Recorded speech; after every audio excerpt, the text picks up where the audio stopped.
public, que pensez-vous de Matata Pogno? Matata Pogno, alors, attendez, avant de dire ce que vous pensez de lui, laissez-moi faire un petit récap sur lui. Matata Pogno Mapon, 59 ans, a été ministre des Finances et Premier ministre de Joseph Kabila de 2012 à 2016. Leader du parti Leadership et Gouvernance pour le Développement, LGD, il a fait l'objet de poursuites judiciaires pour détournement de deniers publics qu'il conteste fermement. Mais la Cour qui le juge vient de suspendre son procès jusqu'au 18 mars prochain. Ah, donc 18 mars 2024. Est-ce pour cette raison qu'il a préféré désister? Parce qu'il sait qu'il y a un procès qui l'attend? Je n'en sais rien, mais l'histoire nous le dira. Bref, que pensez-vous de Matata Pogno? Ndeko, David, qui a la même cravate que Matata Pogno? Oui, pour Ndeko, Matata Pogno, il est l'oubli. Tout dans son caroboko, a-t-il les bombes de Mopanga? A son guissima, a commis la boconja de Polo. Mais moi qui ai bitumba, son guissima. Nakoba mingi te pona yepo waza moto akobundana bitumba te.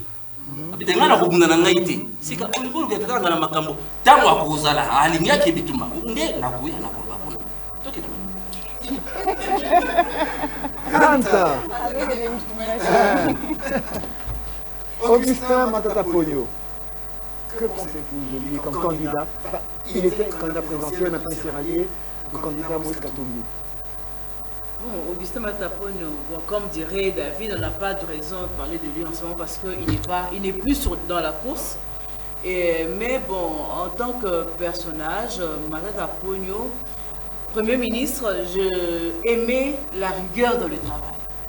Il nous a fait croire que on pouvait être Premier ministre dans ces pays et travailler durement. On l'a vu à 6 h du matin dans son bureau en train de travailler jusqu'au tard dans la nuit. C'est-à-dire que c'est quelqu'un qui aime son travail, aime ce qu'il fait.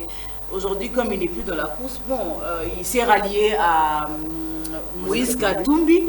Je pense qu'il va... bon, il n'a pas de pouvoir politique, ce qui est vrai. Matata Pogno, à peine il s'est lancé en politique. Déjà dans le PPRD, il avait des problèmes avec les caciques parce qu'on ne tolérait pas. On ne tolérait pas. On a dit, bon, il ne s'est pas battu, il ne s'est pas mouillé les maillots pour Joseph Kabila à l'époque.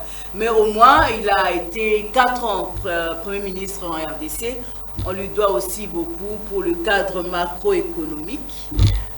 Bon, ben, après, bon, l'homme des chiffres, oui.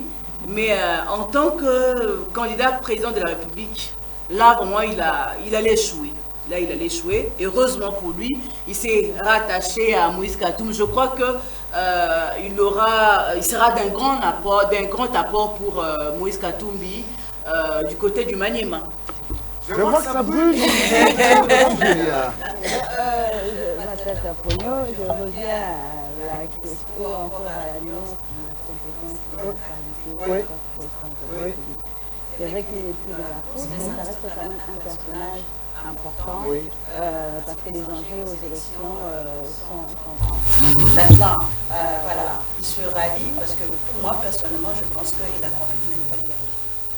D'accord. Voilà. Maintenant, les compétences économiques et tout ça, c'est tout à fait normal. Je pense que si l'on devait voir le poids en termes de compétences sur le plan économique, gestion et tout, je crois que Matata Pogno est mieux que Moïse Katumbi, disons-le comme ça.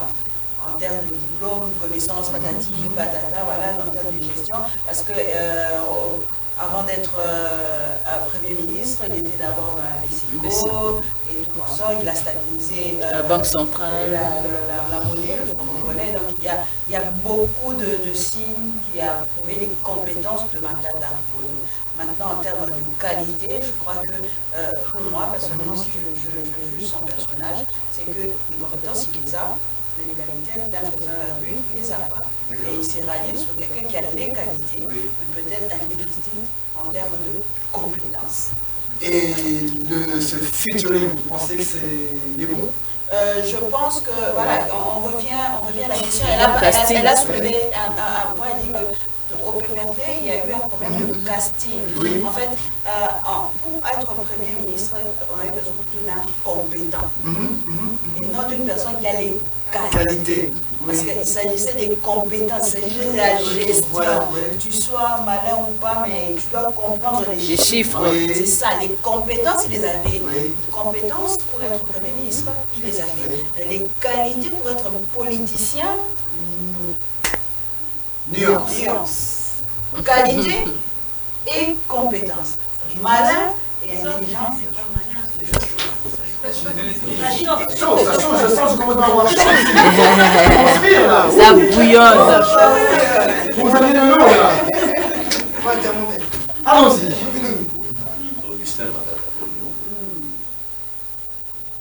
Vraiment, le magicien. Je peux l'appeler comme ça. Magicien. C'est-à-dire le magicien a le pouvoir de faire voir des choses qui n'existent pas. Voilà. J'ai encore rien compris là. Le magicien d'eau. Faites-nous votre magie. Voilà. Magicien d'eau. C'est-à-dire, il vous parle de quelque chose. Vous voyez la chose. Vous la voyez. Vous la touchez pratiquement. Et quand il part, elle n'existe plus. Ça, c'est lui. Et tout ce qu'il a joué, c'est une stratégie. Là, il est intelligent. Parce que il est allé chez Moïse parce qu'il n'avait pas le choix. D'accord.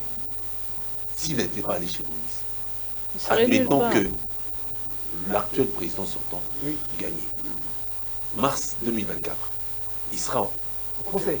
Il sera au niveau. Oui. Ah d'accord. Oui, il sera au niveau. Ah d'accord. S'il vous plaît. On pouvait l'empêcher de ne pas postuler. Oui. Oui. Comme on a fait à Moïse. Dans la stratégie, oui. Qu'est-ce qu'on a fait? On l'a laissé. Oui. Dans l'esprit de détendre le processus. Parce que ça allait mal tourner. Si on l'arrêtait avant. Pas lui. On a fait passer tout le monde. Tout à fait. La commission a fait passer tout le monde. Tout à fait. Il en a profité. Mais maintenant, il faut savoir où se positionner. Parce que si Rebellote, je vous assure qu'en mars 2024, il sera là-bas, il sera dedans. Makala. Oui. Alors, si ce n'est pas Rebellote, l'affaire est finie. Ah, l'affaire est finie. Oui. Ça disparaît. Oui. D'accord. Je crois qu'on est d'accord. Non. Pourquoi? Parce que si ce n'est pas Rebellote, avec le pouvoir, en mars 2024, il y aura un nouveau qui pourra peser, faire changer. Nous sommes dans un pays où on peut entrer tout noir en prison et on ressort tout blanc.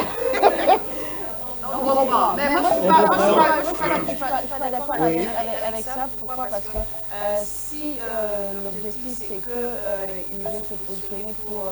C'est-à-dire qu'en fait, on est en train de montrer que la justice du pays dépend de politique. C'est vrai. Non.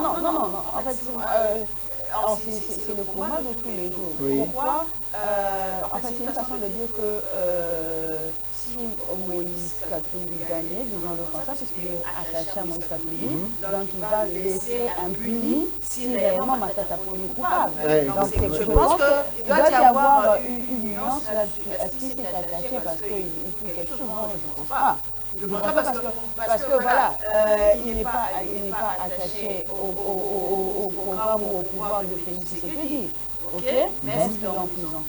Non, il est en toute la liberté. Il est en toute liberté, oui. D'accord. Donc, une façon de toute et c'est toute la mandature. Tout à fait. Effectivement. Donc, le rattachement, c'est le côté politique. Oui. Si il y a des problèmes en justice, voilà, la justice a sa part de responsabilité vis-à-vis de cela. Mais dire que voilà, c'est une couverture, c'est une protection pour lui, je trouve que c'est aussi une façon de...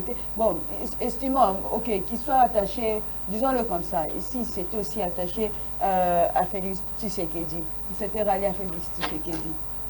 Qu'en serait-il? Bon, voilà, c'est-à-dire quoi? Il aurait cherché, il se serait attaché pour chercher une couverture pour que, voilà, soit disons les acharnements au niveau de la justice arrêtent. Oui. Non, je crois que...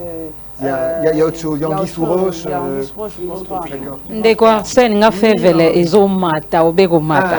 Pona ndeko matata ponyo. Ndeko matata ponyo ateki biso na ndakisa. ndenge ndeko ranta auti koloba na ndakisa malamu na lolenge na ye osala mosala mpo na bolamu ekolo mpe kotalisa biso lolenge nini moto akoki kolinga mosala na ye na kokóma na ntango esengeli mpe kosala mpenza mosala mpe kosilisa na kolekisa bangonga. Kasi ye ntango akoti na ngala sisi ya boweleli ebonga lokola tata mokonzi ekolo azalaki na emoniseli azalaki na ndoto te sika ndoto wana abombi yango wapi ndoto wana ekokokisamaka lolenge nini soki ye mpe aza kati ya baye oyo balingi mpenza mbongwana ndoto na ye wana abombi yango to akokende na yango onte epai ya mwana mboka abombi yango na libeki.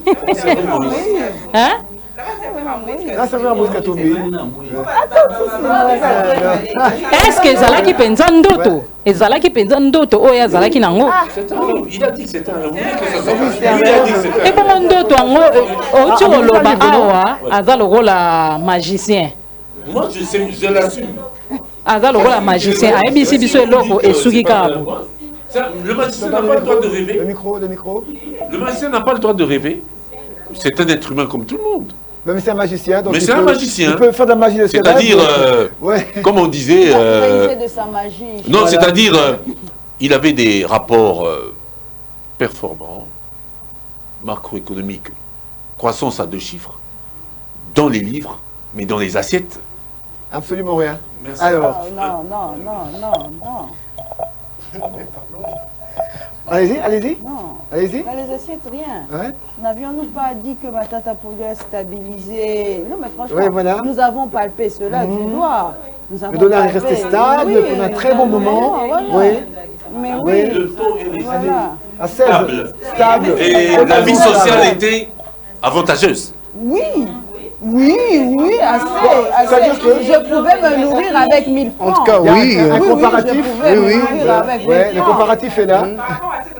Ouais. Ah non, tu veux passer le micro? Ouais, vas-y. Non, je dis, c'est resté là par rapport à ce que nous vivons aujourd'hui. En tout cas, c'est diamétralement opposé avec l'époque de Matata Pogno. Ah ouais, c'est ça. Il y a ce comparatif-là maintenant qui vient faire. Effectivement, parce que l'aspect vie sociale, c'est très important. Est-ce que, avant le taux du dollar à bas niveau, est-ce que ça va aussi impacter directement sur la vie sociale au Congo? On parle du Congo. Vas-y. Bon, normalement, c'est très logique. Oui, normalement. Normalement, c'est très logique. On parle du Congo. Oui, mais nous sommes là. Il y a la population qui réclame beaucoup plus que la vie sociale en ce moment est vraiment par terre. Oui. Les gens n'arrivent pas à se retrouver.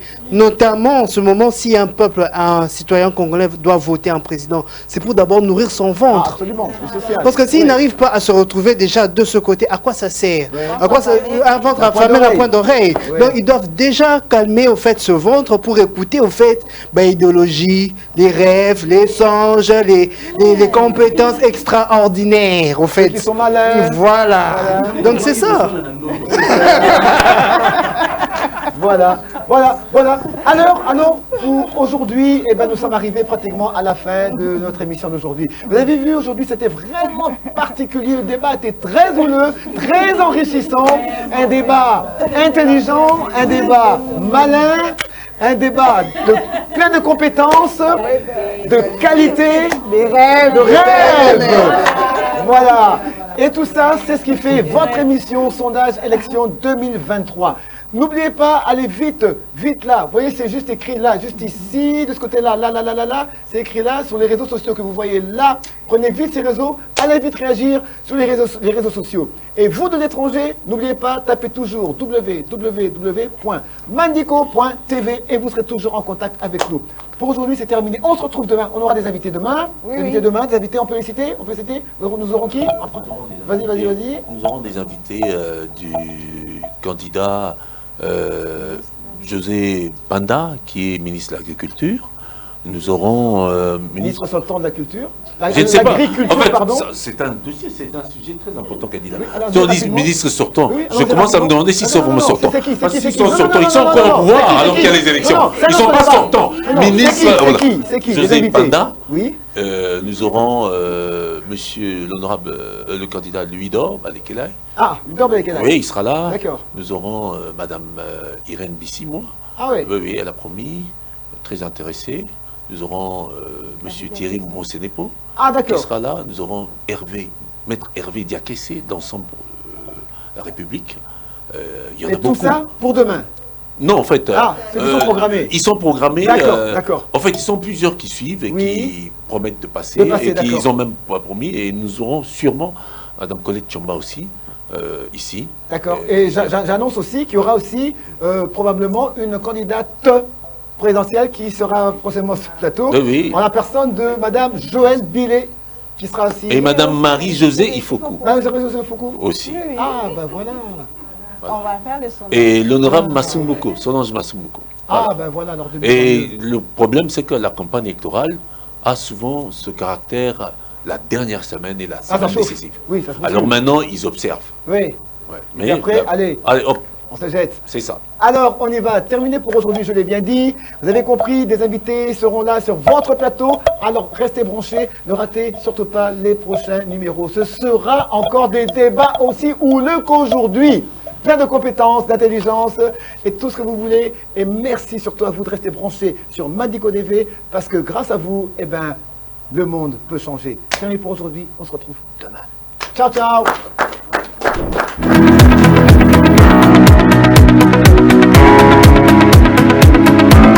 5 années